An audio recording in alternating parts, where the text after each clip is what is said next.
तो टिकट मिलने के बाद कांग्रेस प्रत्याशी और पूर्व मंत्री कवासी लखमा मां दंतेश्वरी का आशीर्वाद लेने मंदिर पहुंचे, जहां होलिका दहन के लिए समिति को पैसा देना लखमा को भारी पड़ गया। होलिका दहन समिति के लोगों को 500-500 के नोट बांटने की उनकी तस्वीरें वायरल हो गई, जिसको लेकर अब भारतीय जनता पार्टी ने चुनाव आयोग में शिकायत की है, जिसके बाद कवासी लखमा और कांग्रेस जिला अध्यक्ष पर कोतवाली थाने में एफआईआर दर्ज की गई है। फिलहाल पुलिस ने लखमा पर अभी तक कोई कार्रवाई नहीं की है। वहीं बीजेपी कवासी लखमा पर चुनाव में धनबल का इस्तेमाल करने का आरोप लगा रही है। कांग्रेस पार्टी ने फिर से एक बार अपने पीटे हुए चेहरों को चुनाव में उतारा है और उनको अच्छे तरीके से मालूम है कि वो चुनाव में नहीं जीत सकते, इसलिए वो धन बल का सहारा ले रहे हैं। उनके पूर्व मुख्यमंत्री ईडी सीबीआई की जांच के घेरे में है। कवासी लखमा का जो वीडियो और फोटो जो जारी हुआ है, ये दुर्भाग्यजनक है हमारे इस प्रदेश के लिए, हमारे बस्तर के लिए। हम इसका चुनाव आयोग से शिकायत कराएंगे और कवासी लखमा के खिलाफ में कड़ी से कड़ी कार्रवाई हो, ये हम और इसी पर चर्चा करने के लिए मेहमान हमारे साथ जुड़ गए हैं। उनका परिचय आपसे करा देते हैं। कांग्रेस पार्टी का पक्ष रखने के लिए अनिल चौहान जी हमारे साथ हैं, वरिष्ठ पत्रकार है हमारे साथ गंगेश द्विवेदी भी और इसके साथ साथ हमारे साथ बीजेपी का पक्ष रखने के लिए राजीव चक्रवर्ती जी भी हैं। आप सभी का बहुत बहुत स्वागत है। अनिल चौहान जी, मैं आपसे शुरुआत करती हूं। कवासी लखमा ने कहीं कांग्रेस की मुश्किलें तो नहीं बढ़ा दी है बस्तर सीट पर? देखिए मनु जी, भारतीय जनता पार्टी ये जो डबल इंजन इनका बना है, ये सिर्फ विपक्ष का दमन करने के लिए बना है। इसके पहले आपने देखा होगा कि विधानसभा के चुनाव में कोई धार्मिक आयोजन नहीं था, लेकिन भावना बोहरा जी पैसा बांटते हुए कैमरों में कैद हुई थी। कोई एफआईआर नहीं हुई, कहीं भाजपा चूं से चा नहीं बोली। इनके कई नेताओं ने धन बल का इस्तेमाल किया, धार्मिक उन्माद का इस्तेमाल किया। कारण है कि इनके पास ही धन बल है। अदानी अंबानी तो पूरे स्पॉन्सर्ड है इनके। कांग्रेस के पास कोई धन नहीं है। अगर 200-400 रुपए कोई चढ़ावे में चढ़ा रहा है, उसको धन बल मैं नहीं मानता। दूसरी बात, मैं उस परिदृश्य को तो अभी नहीं जानता कि वहां ये इन्वेस्टिगेशन का विषय है कि क्या वहां वो इस तरह की कोई चुनावी बात थी या धार्मिक आयोजन था, उस धार्मिक जगह पर वो दर्शन के लिए गए। और जिस तरह से उसको इस धार्मिक प्योर सात्विक और धार्मिक और आध्यात्मिक विषय को राजनीतिक रंग भाजपा दे रही है, तो मैं ये पूछना चाहता हूं कि क्या भाजपा के नेता मंदिर में जाते हैं तो आरती या किसी समय पैसे नहीं चढ़ाते? देखिए, हिंदू धर्म में नहीं, जो तस्वीरों में दिख रहा है, नहीं एक मिनट, वो बात फिर अलग हो जाएगी ना। तस्वीर देखी है आपने वीडियो देखा है? नहीं, मैंने वो वीडियो नहीं देखा, लेकिन भारतीय जनता पार्टी तो देखना चाहिए था ना। वीडियो अनिल चौहान जी, तैयारी के साथ आना चाहिए ना, कम से कम एक बार वीडियो तो देख लेते आप। मनु जी, 15 मिनट पहले मुझे जानकारी दी गई कि बैठना है आपके चैनल पर। हाँ। और मैं स्वाभाविक तौर पर तैयार हूं कि जहां सबूत नहीं है वहां सबूत पैदा करके कई मुख्यमंत्रियों और पूर्व मुख्यमंत्रियों को जेल में डाला जा सकता है। तो ये भाजपा का पहला लक्ष्य है, कैसे विपक्ष का दमन करें। और बस्तर और राजनांदगांव में इनका अटैक ज्यादा है, क्योंकि सबसे कमजोर वही है। इनको पता है कि हम ये दोनों सीटें हार रहे हैं। राजीव चक्रवर्ती जी इसका जवाब देंगे। राजीव चक्रवर्ती जी, क्योंकि बस्तर ही एकमात्र सीट 2019 में आपके पास नहीं आ पाई थी, तो यही वजह है कि कांग्रेस आरोप लगा रही है कि अब बस्तर को ज्यादा घेर रहे हैं और बैठे बिठाए आपको एक बड़ा मुद्दा आप इसे बनाने की कोशिश कर रहे हैं। मनु जी, सबसे पहले तो मैं आपके चैनल के माध्यम से जो बस्तर के मसीहा थे, पूर्व राजा प्रवीण चंद भसदेव की शहादत दिवस पर नमन करता हूं। आज से वर्षों पहले आज ही के दिन श्रीमती इंदिरा गांधी जी और डीपी मिश्रा जी ने उनकी निर्मम हत्या करवाई थी पुलिस के द्वारा। सिर्फ इतनी बात थी कि उन्होंने वहां पर जंगल कटाई से मना कर दिया था और पूरी सरकार, कांग्रेस की सरकार और दिल्ली की सरकार ने राजा प्रेमचंद भजदेव की हत्या करवाई। आज वही कांग्रेस के नुमाइंदे आपके टीवी चैनल पर बैठकर बड़ी दुहाई दे रहे हैं कि भाजपा की सरकार मुख्यमंत्रियों के ऊपर आरोप लगा देती है, कृत्रिम दृश्य पैदा कर देती है। आपने कहा कि टीवी के स्क्रीन में दिख रहा है, हजारों लोगों के सामने चुनाव आचार संहिता का उल्लंघन करते पूर्व मंत्री जी दिखलाई दे रहे हैं। लेकिन कांग्रेस पार्टी की आदत है कि चुनाव आचार संहिता कुछ भी हो, वो लार्जर देन लाइफ की छवि प्रस्तुत करते हैं। यानी कवासी लखमा जी अगर आचार संहिता का उल्लंघन करे तो वो कोई बात नहीं, क्योंकि वो कांग्रेस के नुमाइंदे हैं, वो कांग्रेस के लीडरान की लिस्ट में शामिल है, तो वो कुछ भी कर सकते हैं। लेकिन चुनाव आचार संहिता यह कहती है कि जब आचार संहिता लग जाती है, आप सार्वजनिक स्थल पर रुपए या प्रलोभन नहीं बांट सकते हैं। और ये भावना बोहरा जी की बात कर रहे थे, तो भावना बोहरा जी के समय यहाँ भूपेश बघेल जी की सरकार थी और उसके ऊपर किसी कांग्रेस के पार्टी ने कोई दर्ज नहीं करवाया चुनाव आयोग में जाकर। वो सामान्य सी बात थी, लोगों से मिल रही थी। लेकिन कवासी लखमा जी आज भी इस गुरूर में हैं कि वो यहाँ के आबकारी मंत्री हैं और वो बार बार उनकी हिम्मत की मैं दाद देता हूँ। जब कांग्रेस पार्टी कहती थी कि इस प्रदेश में कांग्रेस पार्टी कहती थी कि शराबबंदी की घोषणा की थी और वो खुलेआम कहते थे शराब पियो खा लो चखना, कहते हैं कवासी लखमा। यानी ये जो कांग्रेस पार्टी की आदत है, कांग्रेस पार्टी अगर स्वरोजगार के लिए यहाँ के उद्यमी काम करते हैं तो कांग्रेस पार्टी को दर्द होता है। यहाँ अगर कांग्रेस पार्टी का वरिष्ठ पूर्व मंत्री अगर चुनाव आचार संहिता की धज्जियां उड़ाते हैं तो कांग्रेस पार्टी के पेट में दर्द होता है। वो प्रजातंत्र की दुहाई देते हैं, वो कांग्रेस पार्टी प्रजातंत्र की दुहाई देती है जो 90 से अधिक बार चुनी हुई सरकारों को बर्खास्त कर चुकी है। वो कांग्रेस पार्टी प्रजातंत्र की दुहाई देते हैं जो बार बार लगातार चुनाव आचार संहिता का उल्लंघन करते हैं। जब कहा जाता है कि 5 बजे के बाद माइक स्पीड नहीं होगा 2 दिन पहले, तब भी वो जनसभा करते हैं और बार बार केवल भारतीय जनता पार्टी को कटघरे में खड़ा करते हैं। तो मनु जी, ये पूरी तरह से चुनाव आचार संहिता का उल्लंघन है और कवासी लखमा जी इसका उल्लंघन कर रहे हैं। कांग्रेस के तमाम दूसरे नेता भी उल्लंघन करते हैं और वो प्रजातंत्र की दुहाई देते हैं। करा दीजिए एफआईआर, जैसे कवासी लखमा के खिलाफ एफआईआर, ये दुखद है। हाँ, जैसे कवासी लखमा के खिलाफ एफआईआर दर्ज हो गई है, आप करा दीजिए जो भी आपको दिखे कि जो आचार संहिता का उल्लंघन कर रहा है। बिल्कुल बिल्कुल, हम आयोग में जाएंगे। ठीक है, ठीक है, ठीक है राजीव जी। गंगेश द्विवेदी जी से समझते हैं कि नियम क्या कहता है और क्या इस फोटो और वीडियो की वजह से कवासी लखमा की कोई मुश्किलें बढ़ सकती हैं, क्या उनकी उम्मीदवारी पर कोई बात आ सकती है? गंगेश द्विवेदी जी, इतिहास में कोई ऐसा एग्जाम्पल रहा हो? देखिए, मुझे लगता है कि 2 बातें हैं। एक तो होली का अवसर है, होली के अवसर में सामान्यतः नेता लोग बांटते हैं और बृजमोहन अग्रवाल ऐसे छत्तीसगढ़ और रायपुर में मैं जानता हूँ, बृजमोहन अग्रवाल एक ऐसे नेता है जो सामान्य तौर से भी लोगों की मदद करते रहते हैं। 500 रुपए मतलब तो घर के बाहर लाइन लगती है। लेकिन मेरा कहना यह है कि ऐसा अवसर है जिस समय वो चुनाव में एक कैंडिडेट है लोकसभा सीट के, और वहां पर मैं कोट करना चाहूंगा कि बस्तर के जो कलेक्टर हैं वहां के, उनके कलेक्टर ने स्पष्ट कहा है कि किसी भी तरह का आचार संहिता के दौरान इस तरह से नोट बांटना आचार संहिता का खुला उल्लंघन। तो नियम तय ये तो है कि उन्होंने नियम का उल्लंघन किया। वो चाहते तो दूसरे तरीके भी हो सकते थे, वो किसी और रास्ते से, जैसा अभी ये बात आ रही है कि चंदा देने की बात आ रही है, तो चंदा तो या तो एक मुश्त किसी एक को दे दिया जाता है। दूसरी ये बात हो सकती है कि होली खेलने के लिए भी लोगों को मदद कर रहे हो। लेकिन चूंकि अवसर है चुनाव का, लोकसभा चुनाव सामने है, वो कैंडिडेट है, तो ऐसे अवसर में वो कैमरे में कैद भी हुए हैं, सबूत है उनके खिलाफ। मुझे लगता है इस पर शिकायत होगी तो उनके खिलाफ एक्शन हो सकता है। ठीक है, तो उम्मीदवारी पर भी कोई बात आ सकती है? निश्चित तौर पर अब ये निर्वाचन आयोग के ऊपर निर्भर करता है कि वो इसको कितनी गंभीरता से लेती है, उस पर इसकी सत्यता की जांच करके वो किस स्तर तक कार्रवाई करना चाहती है। अगर तो सही पाया जाता है उनका, उसमें ये लगता है कि वोट प्रभावित करने के लिए बांटा गया है वोट नोट, तो निश्चित तौर पर कार्रवाई हो सकती है, उम्मीदवारी में भी संकट आ सकता है।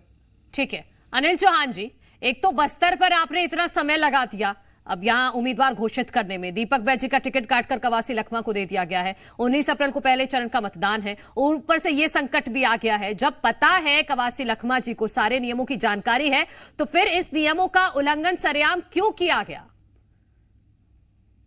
देखिए मनु जी, सबसे पहले मैं आपसे निवेदन करूंगा कि जैसे राजीव चक्रवर्ती जी को पूरा अवसर दिया गया, मुझे भी अवसर दिया जाए। आपसे एक विशेष विनम्र प्रार्थना है मेरी।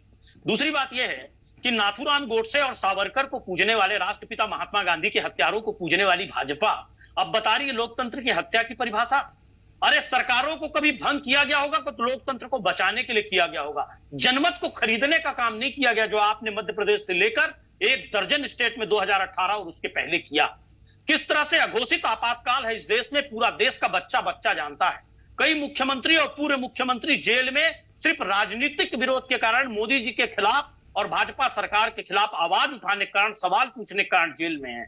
किस तरह से आज देश में लोकतंत्र, पाकिस्तान और बांग्लादेश जैसे देशों में हम लोग सुनते थे कि लोकतंत्र। अनिल जी, मुद्दे पर आ जाइए प्लीज। उस तरह का स्वरूप मैं आपसे मनु जी यही निवेदन कर रहा था, जब प्रवीण चंद्र जय नहीं अनिल जी, नहीं अनिल जी, आप जनरलाइज मत करिए। मैं आप अपने किसी भी सहयोगी से पूछेगा, मैं सबको समय देती हूँ, पूरा समय देती हूँ। नहीं, आप जनरलाइज मत कीजिए अनिल जी, मेरी बात सुन लीजिए, आप जनरलाइज मत कीजिए। मैं सबको समय देती हूँ, मेरे लिए सब पक्ष हैं। मैं बिल्कुल निष्पक्ष बातें करती हूँ, मेरे लिए सब पक्ष है, तो मैं आपका पक्ष सुन रही हूँ। आप मुद्दे पर बातचीत कर लीजिए, बस इतना निवेदन है आपसे। मनु जी, बस वही निवेदन मेरा था कि पता नहीं क्या हो गया है हमारे हिंदुस्तान की मीडिया को, कि कुछ नहीं हुआ है, ये कुछ नहीं हुआ है, इस परसेप्शन पे मत जाइए, अपनी बात रखिए अनिल जी, अपनी बात रखिए। मैं मौका दे तो रही हूँ आपको बोलने का। दूसरी बात मैं आपको बताना चाहता हूँ, चलिए मुद्दे पे भी आ जाते हैं। कोई बात नहीं, राष्ट्रपिता की हत्या पे बात नहीं करेंगे, कोई बात नहीं, लोकतंत्र की हत्या पे भी बात नहीं करेंगे। मैं बात करेंगे, लेकिन जब मुद्दा होगा तब बात करेंगे। अभी जो मुद्दा है प्रवीण चंद्र भसदेव की हत्या को जायज ठहराते हैं। राजीव जी, एक मिनट, राजीव जी प्लीज, राजीव जी थोड़ा धैर्य रखिए, अनिल जी को उनकी बात पूरी करने दीजिए। फोटो मनु जी, और कितने वीडियो वायरल हुए, महतारी बंधन योजना लागू नहीं हुई, उस पर कानून नहीं बना, और भाजपा ने 1,000 रुपए इनके प्रत्याशियों से लेकर इनके नेता बांटते रहे। कई वीडियो, कई फोटो, कितनी शिकायतें निर्वाचन आयोग को की गई, मैं समझता हूँ हजारों शिकायतें। राजीव जी एक मिनट, अनिल जी को उनकी बात पूरी कर लीजिए, अनिल जी को उनकी बात पूरी कर लेने दीजिए, फिर मैं आपको मौका देती हूँ। जबकि वो कानून बना ही नहीं था। भावना बोहरा के समय हमने बदले की राजनीति नहीं की, इन्होंने की। आज एक मंदिर में जिस तरह से माता का अपमान कर रहे हैं, एक आदिवासी नेता जो बहुत ज्यादा बेचारा पढ़ा लिखा नहीं है, उसकी लोकप्रियता से घबरा गए लोग, और घबरा कर इस तरह से लगातार पढ़े लिखे नहीं है, लेकिन वो वरिष्ठ हैं। पढ़े नहीं, ये बात मत लाइए ना, वो वरिष्ठ हैं, इतनी बार वो चुनाव जीते हैं, उनको पूरी जानकारी है, नियम कायदे सब उन्हें पता है। तो मनु जी, महतारी बंधन योजना में जिस पर कानून ही नहीं बना, उस पर फॉर्म भर भर के हर वरिष्ठ नेता इनका बांट रहा था पैसे, उस पर कोई मीडिया ने हल्ला नहीं किया। सैकड़ों हजारों शिकायतें हुई, वीडियो और फोटो के साथ हुई, क्यों उस पर कोई बात नहीं हुई? आप आज देखिए कि जब योजना बनी ना हो, विधिक रूप से उसको स्वीकार ही ना किया गया हो, उसका फॉर्म भर भर के औपचारिक रूप से पैसा घर घर बांटा जा रहा था, उसके वीडियो वायरल हुए, वीडियो गठबंधन के लोग भी फॉर्म भरवा रहे हैं। आज विपक्ष का एक भी नेता नहीं है। अनिल जी, आप तो झूठ पे झूठ बोले जा रहे हैं। अरे टीवी स्क्रीन पर तो झूठ मत बोलिए चक्रवर्ती जी। मैंने आपको कितनी झूठ बोल रहे हैं अनिल जी आप। राजीव जी थोड़ा सा और धैर्य रख लीजिए, मैं ये कह रहा हूं, थोड़ा और धैर्य रख लीजिए, मैं पूरा मौका दूंगी ना आपको। हम लोगों की जरूरत क्या है जब विपक्ष की बात सुननी ही नहीं है? आज पूरे देश में अशोक चौहान से लेके नवीन जिंदल तक आप देख लीजिए, और हेमंता बिस्वा शर्मा से लेके खुलेआम नोट का खेल देख लीजिए, खुलेआम ईडी, सीबीआई, आईटी का गुर्गों की तरह इस्तेमाल देख लीजिए, लोकतंत्र की हत्या, दैनिक भास्कर से लेके एनडीटीवी मीडिया समूह देख लीजिए, कलबुर्गी और गौरी लंकेश की हत्या का बड़ा जी। तो ये लगातार लोकतंत्र की हत्या कर रहे हैं, लगातार आचार संहिता का उल्लंघन कर रहे हैं, और किसी को जबरदस्ती पेच फंसा के करना। और सबसे बड़ी बात मनु जी, जब किसी का आप मुझे सिर्फ एक बात का जवाब दीजिए अनिल जी, मुझे सिर्फ एक बात का जवाब दीजिए। जो फोटो में दिख रहा है कि कवासी लखमा कुछ लोगों को नोट दे रहे हैं, क्या ये आचार संहिता का उल्लंघन है या नहीं है? मनु जी, आप मुझे बता दीजिए कि क्या परिभाषित नहीं है कि उसमें पहले बयान होता है जो दे रहा है उस उल्लंघन है या नहीं है, ये बताइए मुझे। उल्लंघन तब होगा ना जब विवेचना के बाद आप पाएंगे कि ये गलत पाया गया। क्या प्राथमिक विवेचना हुई? कौन सी हड़बड़ी थी एफआईआर दर्ज करने की? आप पढ़ लीजिए जो कोड ऑफ कंडक्ट है, जो इसमें रूल्स एंड रेगुलेशन है, हाई कोर्ट रूल्स क्या कहता है कि अगर कोई अपराध घटित होता है तो उसकी प्राथमिक विवेचना होती है, और प्राथमिक विवेचना के आधार पर यह पाया गया कि जो फोटो में व्यक्ति दिख रहा है वो कवासी लखमा है, उसके बाद एफआईआर दर्ज हुई है। कितने कथन हुए हैं आप बता दीजिए मनु जी, अगर आप दावा कर रही हैं तो किन लोगों का कथन हुआ? क्या जिन लोगों ने पैसा लिया उनका कथन हुआ, या जिन्होंने दिया उनका कथन हुआ?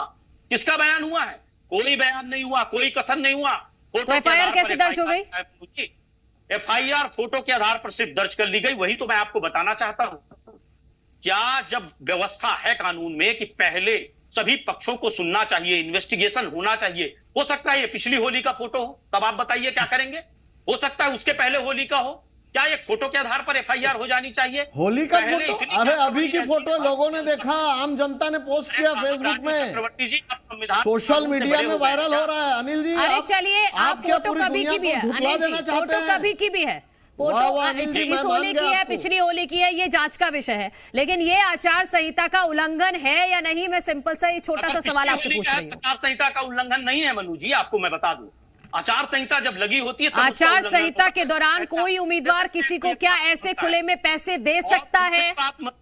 दूसरी बात मनु जी, अगर आपसे मैंने 500 रुपए लिए हैं तो आपको 500 रुपए मैं आचार संहिता में लौटा सकता हूं, उसका भी प्रमाणिक बयान होना चाहिए। आप उम्मीदवार नहीं है ना, मैं उम्मीदवार हूँ, ये बात नहीं होती ना, बात उम्मीदवार की होती है। ऐसे आपस में लेन देन बंद थोड़ी हो जाता है आचार संहिता में। आपने तो तय कर दिया कि इन्वेस्टिगेशन के बाद FIR हुआ है, जबकि मैं दावे से कह रहा हूं इन्वेस्टिगेशन हुआ ही नहीं है। चलिए इस बात का जवाब तो राजीव जी देंगे। राजीव जी, बिना इन्वेस्टिगेशन के लिए आपने, बिना इन्वेस्टिगेशन के कवासी लखमा को फंसा दिया आपने, FIR कर दी, वो सीधा आरोप लगा रहे हैं आप पर। देखिए, कांग्रेस पार्टी, मैंने कहा ना, जो देवकांत बरुआ ने कहा था Indira is India, India is Indira, यानी कांग्रेस पार्टी के तमाम लोग आचार संहिता का उल्लंघन करे, इसे सोशल मीडिया में लगभग 800 लोगों ने पोस्ट किया कि वो रुपए बांट रहे थे, तो कोई बात नहीं, क्योंकि वो कांग्रेस पार्टी के लीडरान है, क्योंकि वो कांग्रेस के नुमाइंदे हैं, तो ये गलत बात है। अभी अनिल चौहान जी बोल रहे थे प्रवीण चंद भंजदेव की हत्या करवाई DP मिश्रा ने, कांग्रेस के मुख्यमंत्री ने, क्योंकि कानून व्यवस्था की बात आ गई। मैंने कांग्रेस के राज में अगर कानून व्यवस्था की बात आए तो कांग्रेस पार्टी हत्या करवा दे, देश में आपातकाल लगा दे, देश के लोगों को जो मुद्दा है उसको लेकर जो अनिल जी सवाल पूछ रहे हैं उसका जवाब दे दीजिए। वो कह रहे हैं इन्वेस्टिगेशन हुआ है क्या, इन्वेस्टिगेशन के बाद ही FIR दर्ज हुई है? जी मनु जी, मैं आ रहा हूं नहीं, बिल्कुल कवासी लखमा जी के ऊपर लगातार जब से उनका बी फॉर्म मिला है वो लगातार चुनाव आचार संहिता का उल्लंघन कर रहे हैं, जो समय सीमा तय है उसके बाद भी तमाम चीजें कर रहे हैं, रुपए बांट रहे हैं, प्रलोभन दे रहे हैं, धमकियां दे रहे हैं। अब अगर वो कांग्रेस के प्रत्याशी हैं और चुनाव आयोग कोई संज्ञान न ले, जनता जनार्दन या विपक्ष कोई संज्ञान न ले, तो अनिल जी फिर ये चुनाव की क्या आवश्यकता है? जो कोड ऑफ कंडक्ट की बात होती है कि उस आचार संहिता में उसको जो प्रोटोकॉल होता है चुनाव आयोग का, उस प्रोटोकॉल का पालन किया जाता है, लेकिन कांग्रेस के लोग उस प्रोटोकॉल का पालन नहीं करे क्योंकि वो कांग्रेस के प्रत्याशी है। तो ऐसा लगता है कि आप लोकतंत्र को अपने जेब में रखना चाहते हैं, आप राहुल गांधी के हिसाब से चुनाव आयोग को चलवाना चाहते हैं। ये देश की संविधान है, बहुत पुरानी 75 वर्षीय संघीय व्यवस्था है, 75 साल की हमारी जो स्टेटस है इलेक्शन कमीशन का, हमारे गणतंत्र का स्टेटस है, उससे ऊपर उठकर आप लोग चाहते हैं कि आप हत्या करवा दें, आप आपातकाल लगा दें, आप आचार संहिता का उल्लंघन करें तो कोई संज्ञान नहीं लेगा। ये बहुत दुखद है। ये लोकतंत्र इसीलिए जीवित है क्योंकि पक्ष और विपक्ष दोनों मिलकर इसे चलाते हैं। तो अनिल जी अगर धैर्य तो सुन लीजिए, आप जवाब दे दीजिए, क्या आप कांग्रेस के प्रत्याशी को ये सुविधा देना चाहते हैं कि वो आचार संहिता का, कोड ऑफ कंडक्ट का पालन न करें, वो प्रोटोकॉल का पालन न करें? आप ये चाहते हैं कि चूंकि वो कांग्रेस का प्रत्याशी है तो वो कुछ भी कर सकते हैं, धज्जियां उड़ा सकते हैं? ऐसे लोकतंत्र नहीं चलता। नहीं जी, ये देश में देखा है 50 साल तक आपने अपने हिसाब से देश को चलाया है, और अभी जब लोकतंत्र की प्रोटोकॉल का पालन किया जाता है तब आपके पेट में दर्द होता है। ऐसे नहीं होता है। चुनाव आयोग एक निष्पक्ष संस्था है, चुनाव आयोग अपने निष्पक्ष संस्थाओं के द्वारा काम करती है। लेकिन अनिल जी, मुझे FIR दर्ज हो गई है, अब चुनाव आयोग ही संज्ञान लेगा इस मामले का, और आप धज्जियां उड़ाते हैं। ठीक है गंगेश द्विवेदी जी, संज्ञान ले। ठीक है राजीव जी एक मिनट। गंगेश द्विवेदी जी, क्योंकि छत्तीसगढ़ में भारतीय जनता पार्टी ने भ्रष्टाचार को एक बड़ा मुद्दा बनाया हुआ है और यहां बस्तर में भी एक भ्रष्टाचार के मुद्दे को ही हवा दी जा रही है कवासी लखमा के जरिए, और साथ ही साथ क्योंकि बस्तर एक वो सीट है जो भारतीय जनता पार्टी के पास अभी फिलहाल नहीं है, तो बैठे बैठाए एक बड़ा मुद्दा मिल गया है क्या भारतीय जनता पार्टी को? निश्चित तौर पर एक बड़ा मुद्दा उनको मिल गया है, और चूंकि वीडियो जो जारी हुआ है वो, लेकिन निश्चित तौर पर इसकी जांच होनी चाहिए, जैसा कि कांग्रेस के चौहान जी ने उठाया कि वो इसी साल का है, अभी का है या पुराना है। ये तो चुनाव आयोग इसकी जांच करेगा। चुनाव जांच करने के बाद अगर इसी साल का पाया जाता है तो निश्चित तौर पर वो कार्रवाई उसमें सुनिश्चित हो सकती है। और रही बात राजनीति की, तो बस्तर में कवासी लखमा की एक अभी तक की वो विधायक के रूप में अभिजीत रहे, अभी तक उनके खिलाफ वो कभी हारे नहीं है। इसीलिए मुझे लगता है कि कांग्रेस ने उनको वहां पर टिकट दिया है, और ऐसे कैंडिडेट के खिलाफ अभी, और इसके पहले भी बस्तर से दीपक बैस थे तो कांग्रेस के पास ही थी सीट। तो निश्चित तौर पर एक बड़ा मुद्दा भाजपा को मिल गया है और भाजपा से लगातार इसको हवा दे रही है। ऐसे मौके पर कवासी लखमा को और सावधान रहना चाहिए, क्योंकि एक सीट अभी जो उनके पास कांग्रेस में बची है उसको इस बार भी बचा के अपने प्रदर्शन को बेहतर कर सकते हैं। नहीं तो भाजपा तो चूंकि राजनीति है, अवसर भी चुनाव का है, तो सारे हथकंडे अपनाए जाते हैं, किसी छुपे नहीं है। तो निश्चित तौर पर भाजपा और प्रयास करेगी कि इससे और भी कुछ गलतियां निकले, कुछ और गलतियां पकड़ाएं, कुछ और ऐसे मसले निकले जिससे वो वोट प्रभावित हो सके, जनता के बीच जाकर उसको प्रचार प्रसार कर सके। इसमें निश्चित तौर पर कवासी लखमा को भी सावधान रहना चाहिए। बिल्कुल अनिल चौहान जी, जो गंगेश जी भी कह रहे हैं कि आगे के लिए कम से कम अब कवासी लखमा को सावधान होना चाहिए, क्योंकि बीजेपी इसको मुद्दा बना रही है और आगे और भी कोई मौका ना मिल जाए बीजेपी को, उसका ध्यान रखना पड़ेगा। मनोज जी निश्चित रूप से, क्योंकि मुद्दे भाजपा के पास है नहीं। 2014 से 24 तक जिस तरह से सरकार फैल रही, महंगाई, रोजगार, सभी बातों पे, कानून व्यवस्था, भ्रष्टाचार, कर्ज, देश पर जो कर्ज का बोझ है, सभी मुद्दों पे भाजपा जिस तरह से फैल रही, अब वो ऐसे छद्म मुद्दों के साथ चुनाव लड़ रही है, दमन की राजनीति कर रही है और एक सीधे साधे आदिवासी नेता पर भ्रष्टाचार के झूठे आरोप या उसकी सादगी का नाजायज फायदा उठाकर उसको फंसाने की कोशिश कर रही है। इसका जवाब बस्तर की जनता और छत्तीसगढ़ की जनता इनको जरूर देगी। जिस तरह से लोकतंत्र की मर्यादाओं का और एक कहना चाहिए कि राजनीति की नैतिक मर्यादा का उल्लंघन कर रहे हैं, वो बहुत ज्यादा निंदनीय है और आप देखिएगा कि जनता इनको जरूर जवाब देगी। और इस लोकसभा चुनाव में तानाशाही जो मोदी सरकार की और शाह सरकार की है, इनके डबल इंजन सरकार की है, उसमें जनता वर्सेस भाजपा का चुनाव हो गया है और जनता जीतेगी। आप देखिएगा इस चुनाव में भारतीय जनता पार्टी को मुंह की खानी पड़ेगी, जिस तरह से उन्माद और राजीव जी वो कह रहे हैं कि आप कितने भी मुद्दे बना लीजिए, लेकिन कवासी लखमा इस सीट को निकाल ले जाएंगे। राजीव जी